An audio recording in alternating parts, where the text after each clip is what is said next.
Hi there. So, first of all, these are not my bottles. These are bottles I am loaning from a very generous local friend. Thank you very much if you're watching. And they give me an opportunity to try and review some upper level Irish whiskeys, specifically some Midletons. All right, so let's pour a little bit of these. Again, not my bottles, so I'm not going to be pouring a whole lot. No, that's more than I like, actually.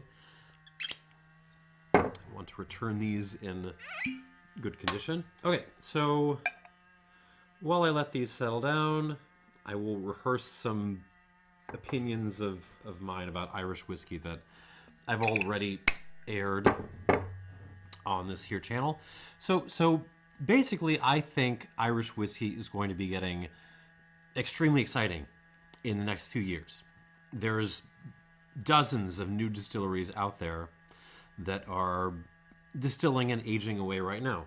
The problem is, most of them haven't started like putting out their own stuff yet, and the ones that have, a lot of them just haven't reached the States yet. So most of what is on sale on your local Irish whiskey shelf is basically from the same three big distilleries that have been around since, I don't know, it's been like that since the 80s, I guess.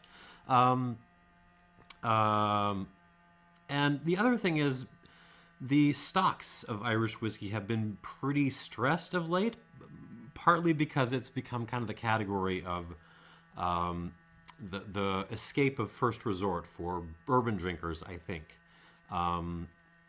So there's a certain fear of Scotland out there. I'm not entirely sure why, because I think Scotch, once you're getting away from the big brands, Scotch is kind of the value for barley based whiskey styles right now. But yeah, if you're tired of bourbon and the pricing on Japanese whiskeys has gone from like pretty high to basically silly. So Ireland is kind of what you're stuck with. And so it's not really a good value play for me right now, but that doesn't mean there's not a lot of really good stuff coming out of there, some of which I've reviewed. All right, but today we're going to do Midleton, the big dog of Ireland, so to speak, and we're going to do some pot still whiskeys from there. Now this one I'm excited about. This is Redbreast 12-year-old cask strength. This particular one, happily Pernod Ricard put some dates on their bottles so you can tell where they're from.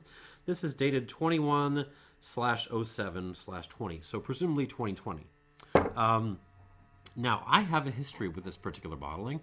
I had never really taken, so circa 10 years ago, I'd never really taken Irish whiskey particularly seriously. And then I went to a show and they poured me a little dram of this.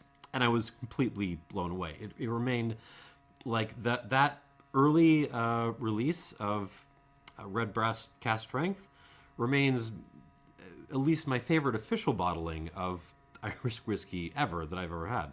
I've had some independents, some older stuff that's even better than that, but like for official stuff, this is my jam. I've got a bottle tucked away in the archives that hopefully I can pass on to my grandchildren. I like it that much.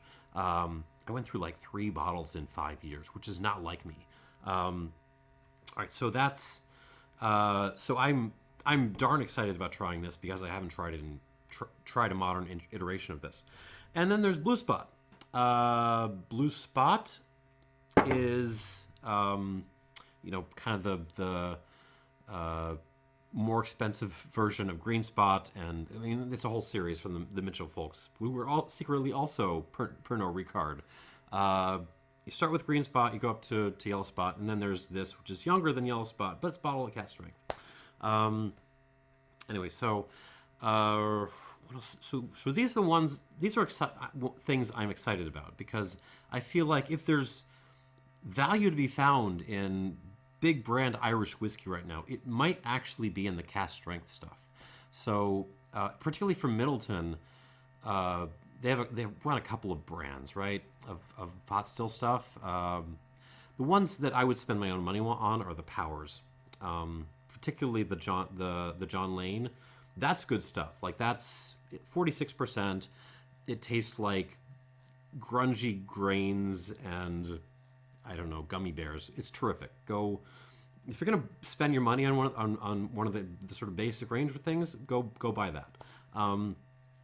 The basic Redbreasts I've never really been into, and I've never really understood why they cost so much.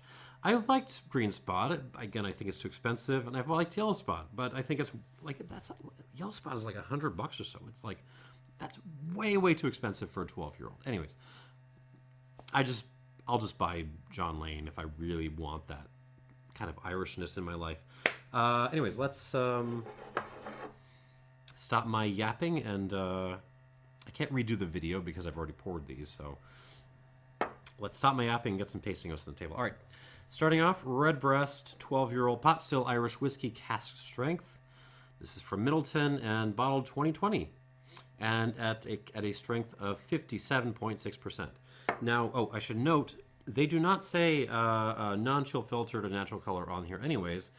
The only hint they give is they mention matured in the finest oak cask for no less than 12 years and left untouched.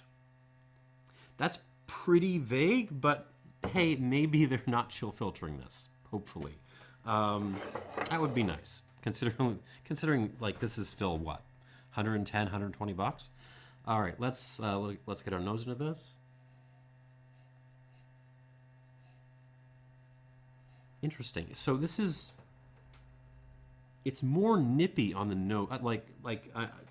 There's a little bit of a cliche in reviews where you say, you know, this comes across as way lower strength than 60% alcohol or something. In fact, I think that's just normal. Like that's what I expect these days. This actually smells like it's got some pretty strong alcohol in it.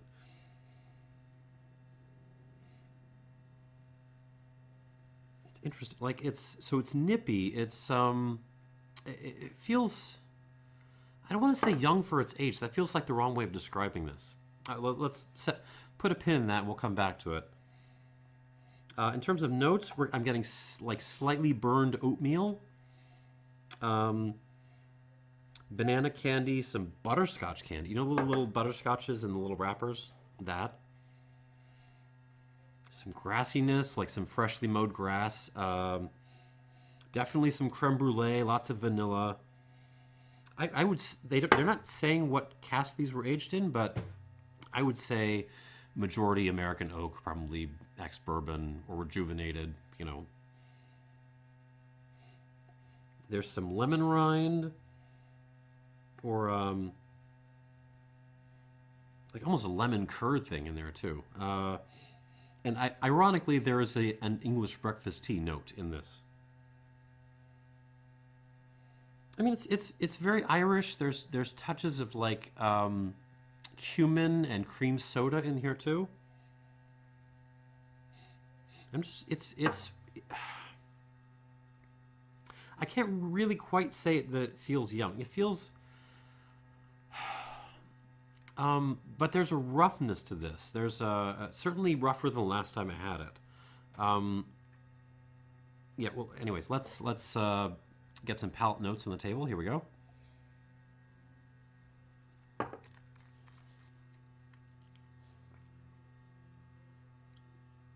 Huh. So it feels less like it's young than it feels like the distillate and the casks haven't totally settled in. They're just clashing. Well, I guess that sounds like I'm saying it's too young. But that doesn't feel like the right way of describing it. You know what this feels like is it feels like, you know, for the majority of its life, most of what was in here was in like blending casks, right? Stuff that had, you know, basically already had most of the character sucked out of it, and then was, after they decided to make a single malt out of it, was re-racked into something more active for the last couple of years. It feels like it got a bum rush of oak kind of at the end, and the distillate hasn't really figured out what to do with that yet. Does that make sense? Yeah, there is a kind of almost blend stock aspect to this. It's not bad, it's just unpolished, let's put it that way.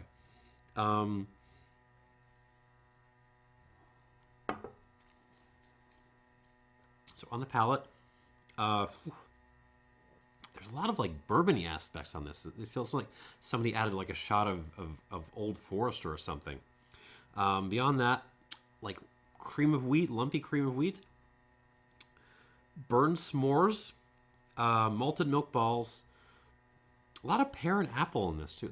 Some like a pear apple compote thing. English breakfast tea again, black pepper, root beer, vanilla. Some floral elements, like I'm just biting into some flowers.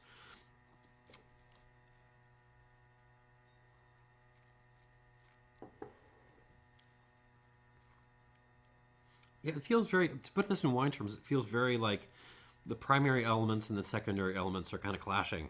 And they really haven't like married yet. Interesting. Let's see what happens when I add some water to it. Right now, this is actually a little bit of a disappointment to me. This is it's not the whiskey I had 10 years ago. That's what, 4. Let's see if it needs 5. Let's see if it gets any better with water. Come on, Redbreast. All right, here we go. Moving on to the Blue Spot. If you've seen this, you've probably only seen this for about 10 minutes before it was swiped off the shelf in violent fashion. Again, I'm very lucky to have a chance to try these. So this is a 7-year-old cask strength whiskey. Also pot still, also from Midleton. The difference is, okay, so different bottling date. This is, it's very tiny writing. It's 15/07/21. So this is 2021.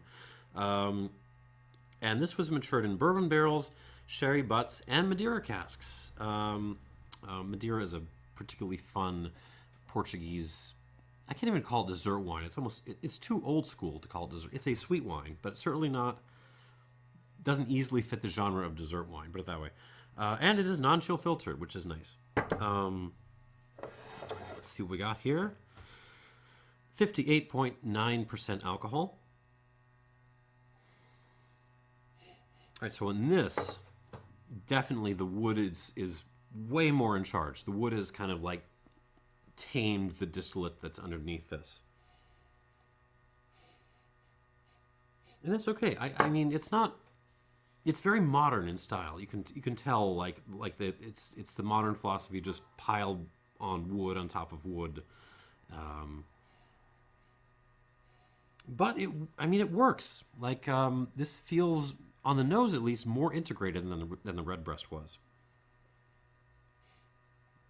I'm getting actually Irish breakfast tea this time, but then also some like some herbal teas with, the herbal teas with the fruit mixed in, those. I'm getting kind of those in the nose. And then kind of the sort of stuff you expect, the vanilla, the s'mores, and, of course, dried fruit. You're going to get dried fruit on Madeira and sherry casks.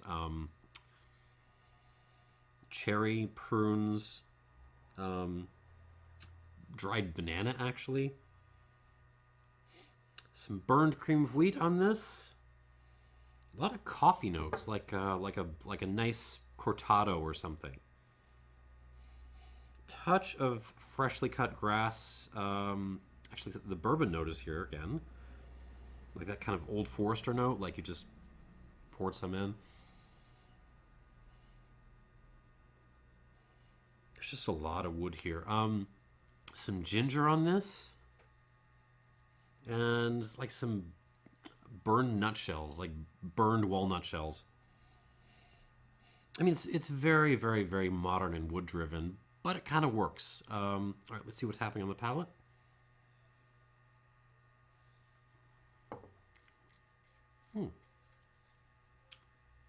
Yeah.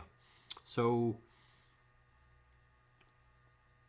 this feels much more kind of deliberately blended. Like the casks are in charge here, no question. And the distillate is kind of helping it out, giving it some character. So you've got the fresh grass, the oatmeal stuff, a little bit of the gummy bears thing coming from the distillate. But then you're getting lots of dried fruit, dried banana, figs, prunes, that kind of thing. More coffee, more cortado.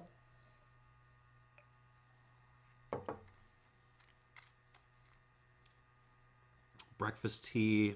Ooh. There's a lot of Old Forester on these.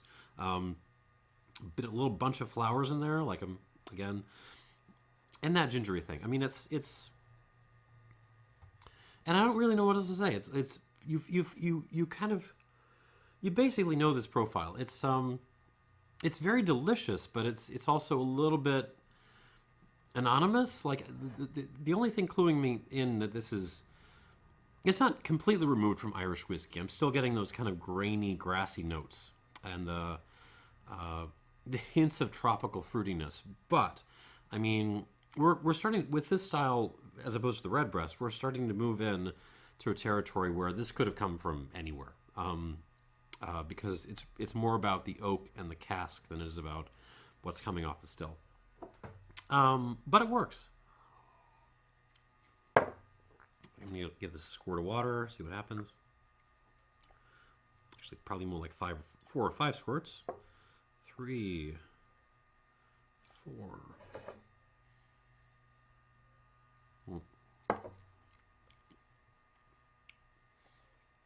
I just want to see what happens when you put these whiskeys under pressure, which is why I add water. All right, moving back to the Redbreast, single pot still Irish whiskey, cask strength, 12-year-old. Now with some water. I will say, sort of at this point in the juncture, the Blue Spot is way ahead for me. It's not my preferred style by any means, but it feels polished in a way that the Redbreast does not. So, but let's see what happens with water. Oh, okay. Okay, here we go. Here we go with the Redbreast. So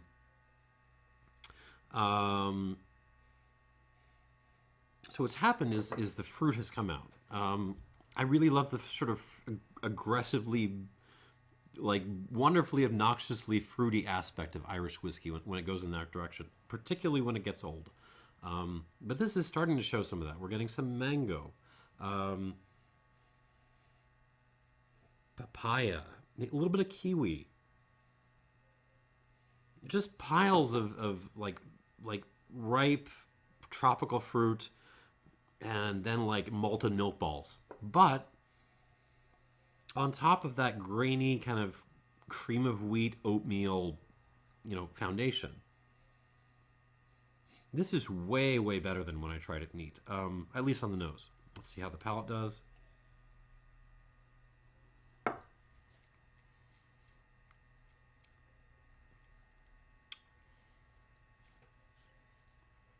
Okay, so on the palate, I'm getting more fruit again, and to some extent, like the battle has been resolved here. The casks have won out. With the addition of water, like the casks just win. It's fruit and vanilla all day long.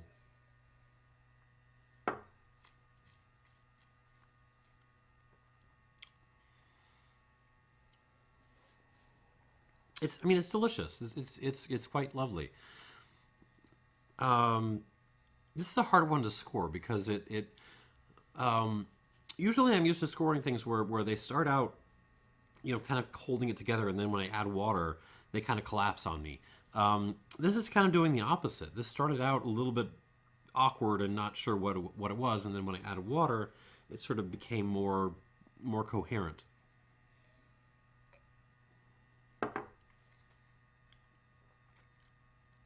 Yeah, it's good enough. I want to take it up to 85. It's good enough for that, but I also want to just take a mark off because when you're having it neat, it just feels too rough. So I'm going to give this an 85 minus. And we shall move on. All right. Blue Spot. 7-year-old. Blue Spot, 7-year-old pot still Irish whiskey, cask strength. So the reason I'm making this face is because the nose is actually receded on me now that I've added water, which is not great.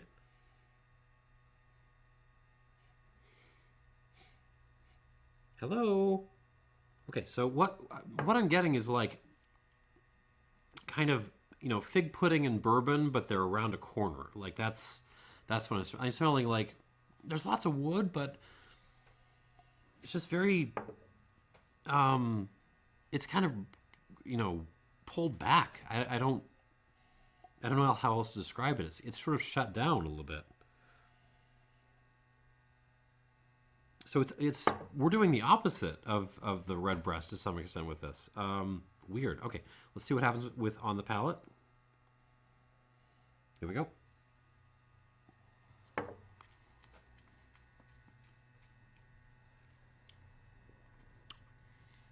Okay, the sweetness, which I presume is from the Madeira, comes forward to kind of really take over.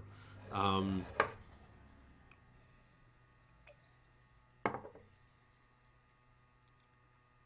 Not really any development, except it just kind of sweetens up. It's Madeira and sweet dried fruits and lots of coffee notes. Very oaky, very kind of hedonistic, but especially with water, you know, again, slightly anonymous. You hand this to me, and I don't really, with water added, and I don't really know where this is from.